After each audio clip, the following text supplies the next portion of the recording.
আমাদের ভবিষ্যতে অনেক কাজে লাগবে।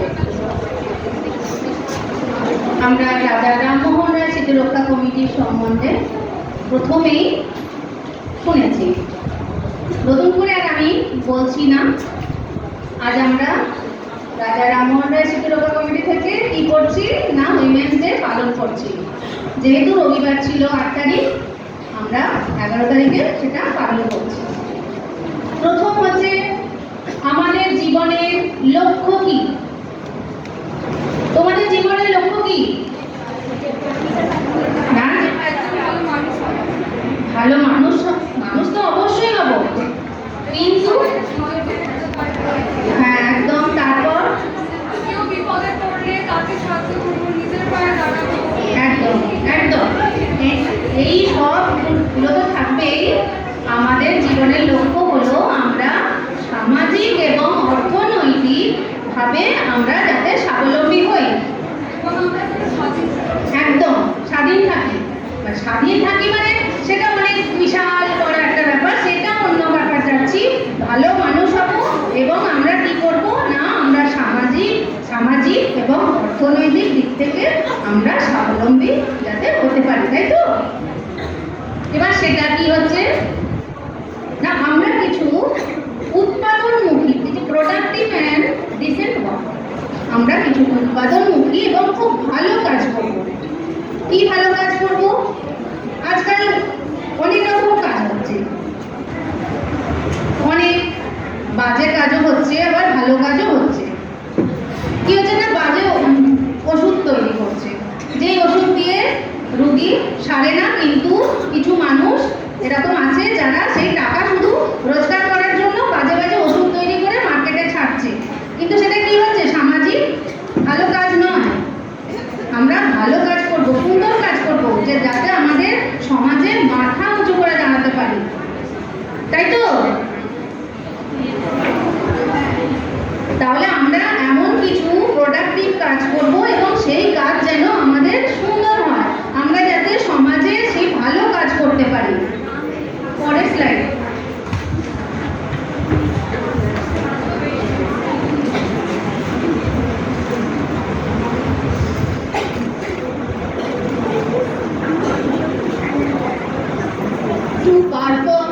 প্রোডাক্টিভ ওয়ার্ক, আমরা যদি কোনো কাজ করি বা কোনো পেশায় ঢুকি, তাহলে আমাদের 3টে গুণ থাকা সব থেকে প্রয়োজন।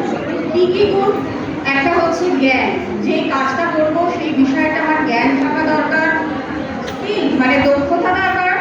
আর যেই কাজটা করবো তার জন্য একটা ইতিবাচক মনোভাব, মানে পজিটিভ ভাবনা থাকা দরকার। জ্ঞান মানে কি?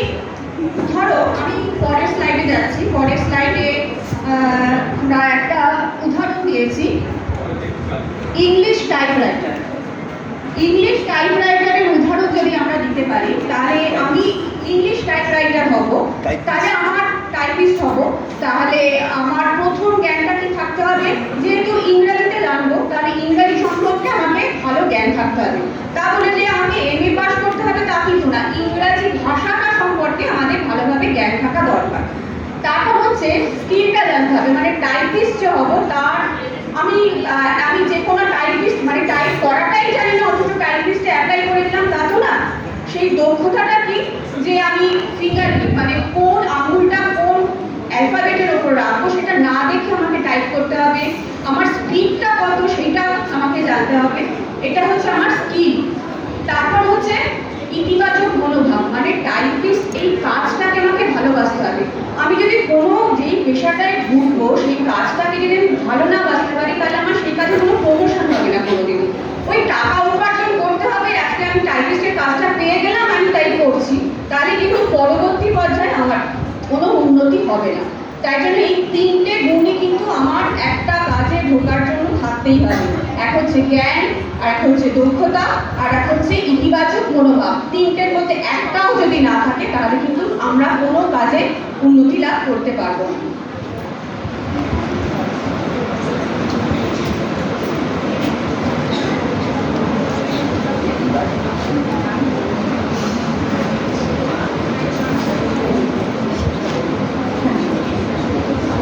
আমাদের ভারতে প্রাচীন শিক্ষা ব্যবস্থা কি ছিল? শিক্ষা ব্যবস্থায় আমরা কি করতাম? শিক্ষকের কাছে গিয়ে কি করতাম? বিদ্যা অর্জন করতাম। আর আমরা গিয়ে কি করতাম না, আচার্যর কাছে আমরা দক্ষতা অর্জন করতাম। আর গুরুর কাছে গিয়ে আমরা কি করি না, সেই মানসিকতা, আমরা যে শিক্ষা এবং দক্ষতাটা যে অর্জন করলাম গুরুর কাছে গিয়ে আমরা সেই মানসিকতা শিখছি যে আমরা কাজটা কিভাবে প্রয়োগ করব। আমি এক্সাম্পল দিচ্ছি। মহাভারতের সময় কি হয়েছিল? মহাভারতের সময় যদি মহাভারতে দেখা যায় যে পাণ্ডব এবং কৌরবরা শিক্ষা নেওয়ার জন্য গুরুর গৃহে দ্রোণাচার্য কৃপাচার্যের কাছে গিয়ে ওনারা কেউ তীরন্দাজ, কেউ ধনুর্ধর, কেউ মল্লযুদ্ধ এইসব শিখেছিল।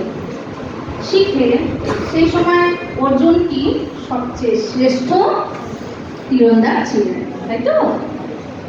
এবার যখন দেখা যাচ্ছে ওনারা রাজ্যের জন্য, যে ওনারা ওনাদের অধিকারের জন্য যখন যুদ্ধ করতে গেলেন কুরুক্ষেত্রে, তখন অর্জুন যখন ওই কুরুক্ষেত্রে গিয়ে দেখছেন যে আমার সামনে কারা দাঁড়িয়ে আছে না, সব আমার আত্মীয়, তাদের সঙ্গে আমি যুদ্ধ করবো কি করে? কিন্তু তখন সবচেয়ে শ্রেষ্ঠত্বের জায়গা অর্জুন। ওনার সারথি ছিলেন কে? কৃষ্ণ, আমরা সবাই জানি। তখন কৃষ্ণ কি বললেন? অর্জুনকে বললেন যে তুমি আমার শিষ্য হও, আমি তোমার গুরু হব, তোমাকে আমি শিক্ষা দান করব। যে তুমি শিক্ষা পেয়েছো এবং দক্ষতাও পেয়েছো, এবার সেটাকে কিভাবে প্রয়োগ করবে সেই মানসিকতা আমি তোমাদেরকে তৈরি করব তোমার মধ্যে। তারপরে কি হলো না, গীতার বাণী বললেন অর্জুন। সেই গীতার বাণী পেয়ে উনি কি করলেন, কিভাবে মানে যুদ্ধ করবেন সেটা উনি ওই মানসিকতাটা তৈরি হলো। তারপরে কি হলো সবাই আমরা জানি। তাহলে কি হবে, আমাদের শুধু শিক্ষা এবং দক্ষতা পেলেই হবে না, আমাদেরকে গুরুর কাছ থেকে সেই কাজটা কিভাবে আমরা কাজে লাগাবো সেই শিক্ষাটাও আমাদের জানতে হবে। তাহলে আমরা দেখলাম যে আমাদের আজকালে তিনটে পদনাম ছিল, তিনটে ডেজিগনেশন ছিল, শিক্ষক, আচার্য আর গুরু। তিনটে যেহেতু আলাদা ডেজিগনেশন, তাহলে তিনটে জঙ্গল অর্থাৎ তিনটে কাজও আলাদা। তো আমরা দেখলাম তিনটে আমাদের গুণাবলী আমাদের মধ্যে দিতেন। শিক্ষক দিতেন জ্ঞান, আচার্য দিতেন দক্ষতা, আর গুরু দিতেন মানসিকতা। আমরা এটা আগে জেনেছি, জ্ঞান, দক্ষতা এবং মানসিকতা না থাকলে আমরা প্রোডাক্টিভ এবং ডিসেন্ট ওয়ার্ক করতে পারবো না। তো সেই সিস্টেম ছিল আমাদের প্রাচীনকালে। বর্তমান যুগে আমাদের লেখাপড়া বা এডুকেশন সিস্টেম অনেক কমপ্লেক্স, অনেক জটিল। এখন আমাদের অনেকগুলো এই ব্যবস্থার মধ্যে অনেক ধরনের এডুকেশনের সুবিধা আছে।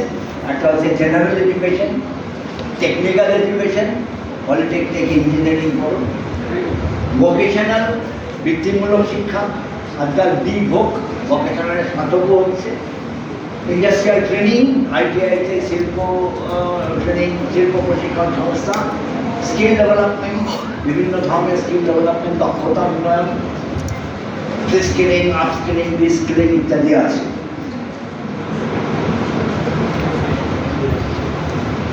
এই যে জটিল সিস্টেম, এই সিস্টেমের মধ্যে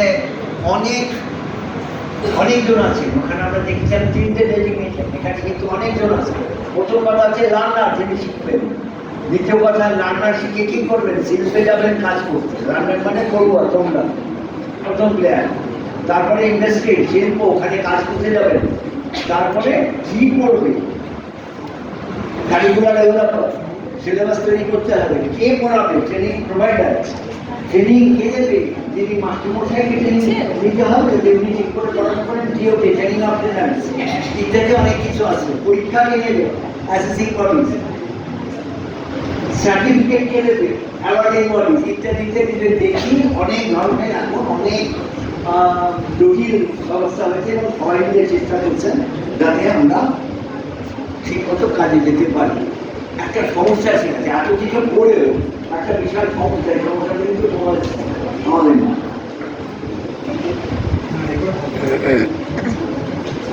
স্কিল নলেজ আর এমপ্লয়মেন্ট। স্কিল নলেজ আমরা জানবার পরে কোথায় যাব? কাজের জন্য যাব, কাজের জগতে যাব। কাজের জন্য আমরা যাব, কিন্তু যা শিখেছি আর তাতে যা কাজে লাগবে সেখানে গিয়ে দেখছি ম্যাচিংটা হচ্ছে না। যা শিখেছি কাজে যা লাগে না। ম্যাচিংটা একটা রিসেন্ট সার্ভে হচ্ছে, ম্যাচিং দেখা গেছে 8.25%। বেশিরভাগই মিসম্যাচ, যা শিখেছে তা কাজে লাগছে না। এটা একটা গুরুতর সমস্যা।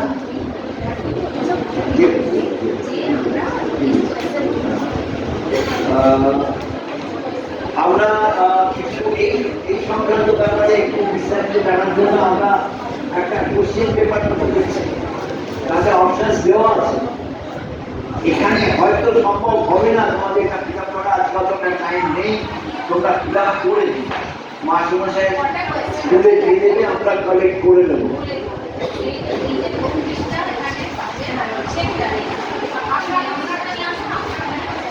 ওটা কেন হয়, এই মিসম্যাচ কেন হয়?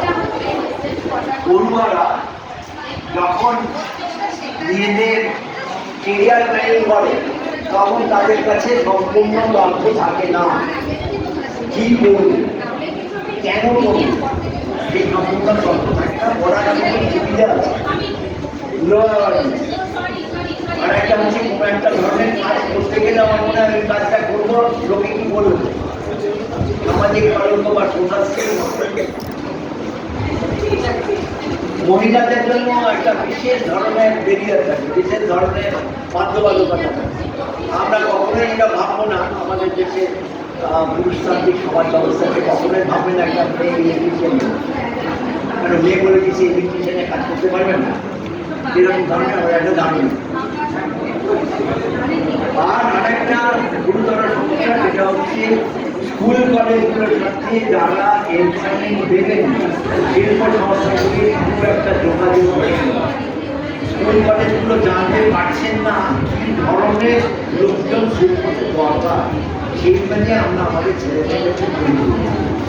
এইটা একটা সমস্যা। আরেকটা সমস্যা, লো ডিজিটাল লিটারেসি। আমরা যদিও মোবাইল নিয়ে অনেক ঘাটাঘাটি করি, কিন্তু সঠিক ডিজিটাল লিটারেসি আমাদের নেই, তার অভাব রয়েছে। এই কারণে আমরা সঠিক তথ্য দিতে পারি না।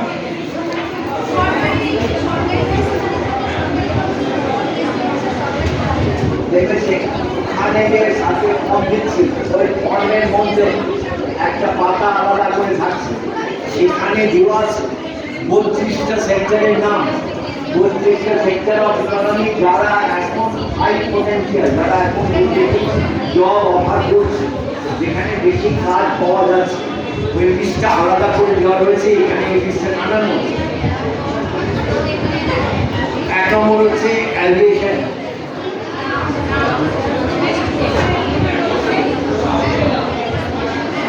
অ্যাভিয়েশন সেক্টর, তারপর অ্যাভিয়েশন মানে এরকম অনেক রকম একটা এয়ার ট্রাফিক অনেক রয়েছে, যেখানে কিন্তু অনেক ধরনের ছেলে মেয়ে দরকার। তো সেখানে এরোপ্লেন মানেই যে পাইলট হতে হবে বা এয়ারফোর্সের হতে হবে তা কিন্তু নয়, অনেক ধরনের কাজ আছে। Beauty and wellness, BFSI, banking, financial services and insurance, health care, construction,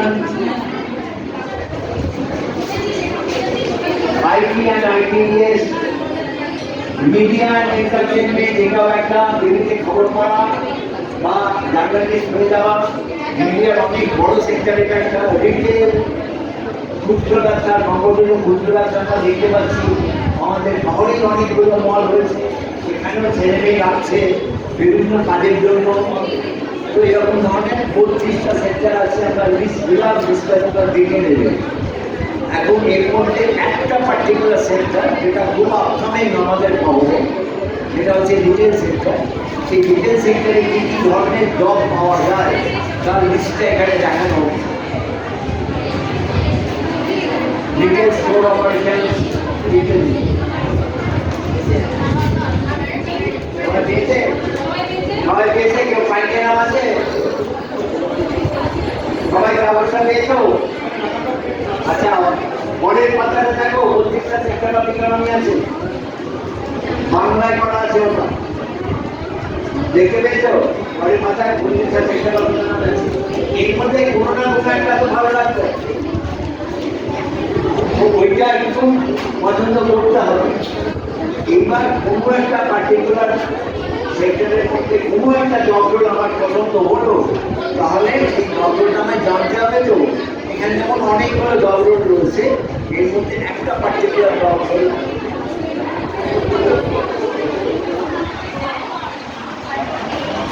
এটা হচ্ছে রিটেল স্টোর অপারেটর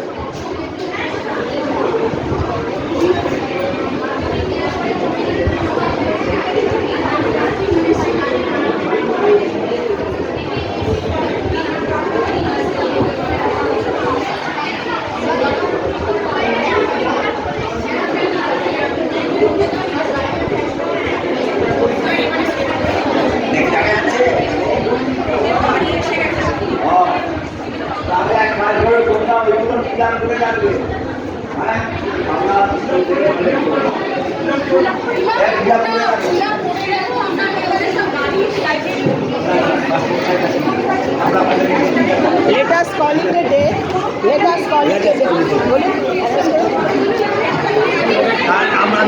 আমাদের